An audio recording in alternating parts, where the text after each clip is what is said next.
ধরো আমি মরে গেছি, তখন আমাকে আর ছুঁয়ে দেখবে না।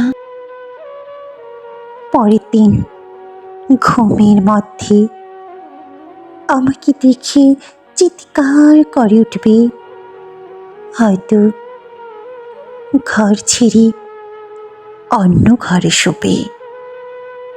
কি ভাগ্য আমার, আমি মরলেও তোমার ঘরে শুতে আসব।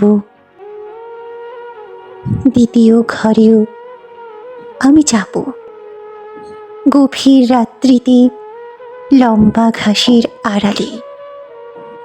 যখন দুলে উঠবে,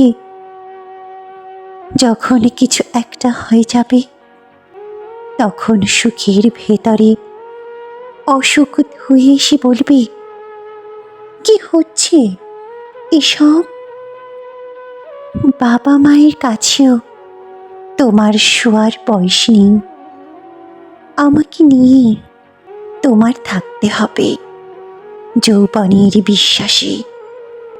মৃত্যুকে মেরে তুমি আমাকে জীবন্ত করে তুলতে পারো, কারণ যুবক বয়সেও তোমার সম্ভ্রমের কথা ভেবে কখনো তোমাকে ছুঁইনি।